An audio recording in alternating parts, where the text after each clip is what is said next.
Peace, family. How's everybody doing? My name is Keisha. I am the owner of A Way of Life. I am a career and business coach using astrology. Today, I'm just going to come on here to talk about the very interesting transit of Jupiter and Pisces. I'm not going to go too deep into this because I think I cover these transits. I do a fairly lot of information when I do the transiting energies on them. But I just did another video on the MC and how you can track that throughout the year. And I kind of wanted to do the same thing with Jupiter and Pisces because this transit is actually not going to be an entire year the way like Jupiter and Aquarius or any of the other previous signs have been. It's actually a little bit shorter. And I'm not too sure why that is, other than the fact that I'm assuming it's not going retrograde. And so we're not going to have really as much time as we think with this energy than I for one would have personally liked. We're really only going to have the first 5 months once it goes into Jupiter to really work with this energy. And so if you are interested in astrology other than just hearing about the transits and you want to learn for yourself how to track the transits and how to work with that information, I'd strongly suggest you go and listen to the MC video that I just did. I just posted, and that might help you get a better example, but I'm also going to try to do my best to go in depth and explain that here as well. So let's just find Jupiter and Pisces. So we have Jupiter and Pisces here in the second house at 0 degrees. And so you want to bring up your chart and make sure you find out where it is for you as well. And make sure you're noticing what degree it's falling in for you. I wouldn't use the dates and information that I have up here. I would definitely go and do the work because it actually might fall into 2 different houses depending on where this starts off for you. And so you really have to know where that's going to be for you. Just in case like it starts in one house and you're looking for that 0 degrees and it's in another house. And I hope that I'm not confusing you, but always and forever, family, if you have any questions about what it is I'm talking about in any of my videos, you have the opportunity to do a 15-minute free consultation with me. Either send me an email or give me a call to get more information on what it is exactly that I'm speaking about.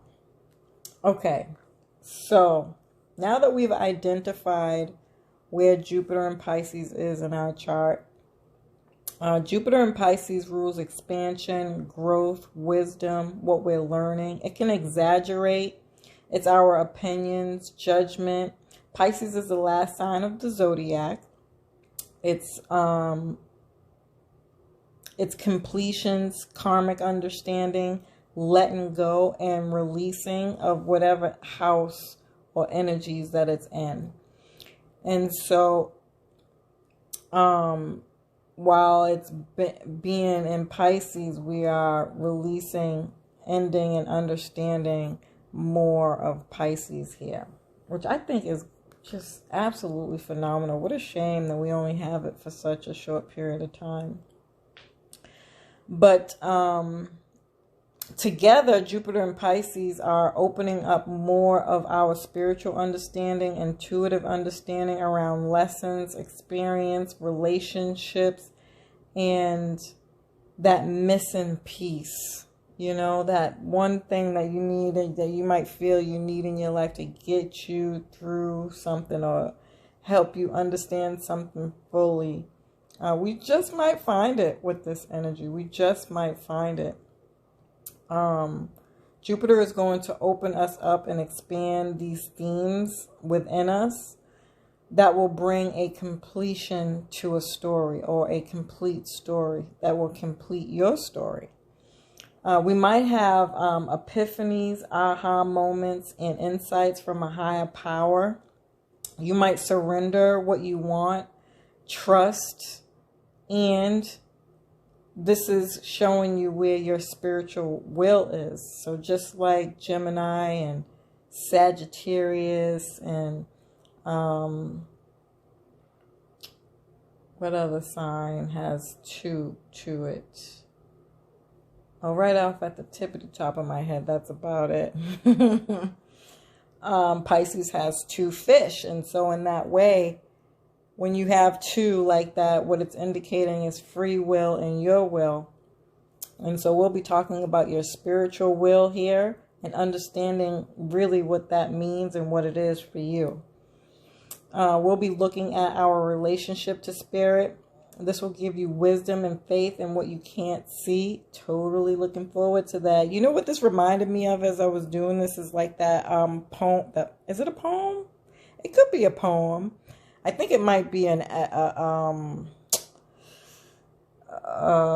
verse, though. Is that what you call them? A scripture?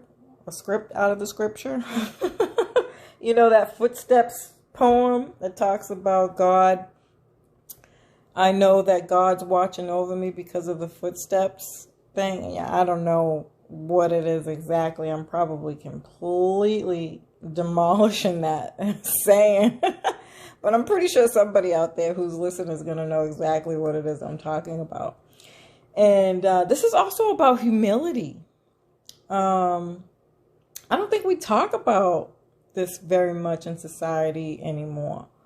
And I think I did a video on this where I shared talking about how I had a specific story, actually quite literally related to the Footsteps poem, and having humility from a job that I had when I remember when I first got out of prison. I was mortified with my whole life. I was ready to give up. And I never thought that I would work again because, you know, that's kind of what comes with going to prison, right? The moment you go, they're like, you'll never work again without people trusting you. But one thing that I really learned is that people don't hold that same truth to women. I mean, I literally skated by the skin of my teeth. And I almost felt like I hadn't gone to prison if it wasn't for my own inner demons. Honest to God, you would never know. I mean, and it came up in every single one of my interviews, as you could imagine, right? But again, interestingly enough, it was never held against me. They would ask, I gave my answer, and they said, oh, you know, either really sorry to hear that you had to go through that. And some people would even ask, how do you feel like you're doing with it now? Does it bother you? Do you think about, like all those kind of things there, but ultimately still gave me the job. And so in that way, I kind of felt like I had some kind of true reflection of that poem. In fact, I remember clear as day, I had it up on my Facebook page because I had resonated with that poem so much at that time in my life. Did I say Facebook? It was like, it wasn't Facebook at the time. Do you guys remember what it was when it first came out? What the social media page was? What was it? Oh my God. I don't even know why I'm trying to remember. It would take me a whole lifetime for my brain to go back and search that. But it wasn't Facebook. What was the first social media page that we had? Does anybody remember? Anywho, it was on there. And so my personal story to that, I was working with men and women who had drug and alcohol issues. which was very interesting for me, both because this is a Jupiter transit, which Jupiter rules drugs and alcohol addiction. And my Mars was in Libra in the 12th house. And Neptune, Pisces, sorry. Pisces rules drug and alcohol addiction. And so I had a very real experience with this energy at that time. It also rules prison. And this guy told me after working with me for some short period of time that he's like, I really like your humility. Now, I was young at this time. Like, I was a little under 30 years old. I think I was about 27, 28 years old. And he goes, you have a very calm spirit about you. And you're very, what was the word he used? Like see-through, but that's not the word he used, but that's what it meant. Transparent. There you go. And he goes, and he used the word humility because of your humility. And I was like, what is it? Well, what does that mean? And he said, because you have an honesty about you, very innocently though, that somebody could just say what they're doing wrong, but then ask, how can I do better? That's what humility means. And I think we're going to see a lot of that with this transit coming up at this time. And so that's my whole personal spiel on it. I'm actually really looking forward to this transit. But if you have any placements in Pisces, Jupiter is going to give you gifts. And so if this is in the second house for you, you want to make sure...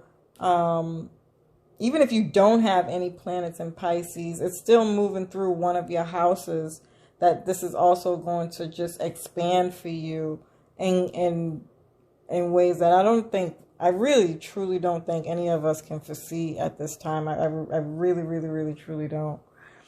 But if you have any placements, especially Pisces or Neptune placements at 0, 1, or 2 degrees, it will only hit that degree once, one more time after the first time, where in other cases, again, it would be multiple times, and that's most likely because it would have been a retrograde. Or maybe even just that Aries, when Jupiter dips into Aries, in May, it's going to be in there for 5 months.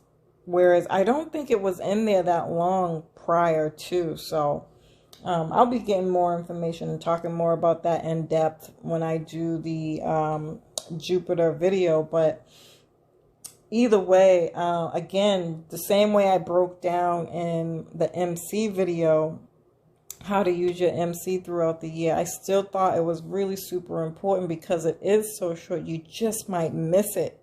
You know what I mean? And I would hate for people to miss it. Although you can't really miss it. It's just you will be unconscious about when this is happening to you. And I'd rather you be conscious of this time.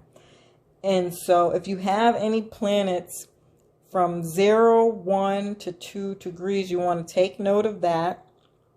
And if you have any planets in Pisces, Neptune, even Jupiter, I'd say, from 0 to 1, 0, 1 or 2 degrees, I would mark that down.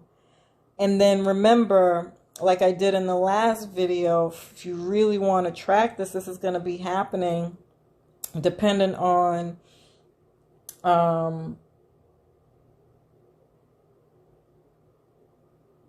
let's see. So this is just happening at the end. So the first, so from January 1st through January 10th,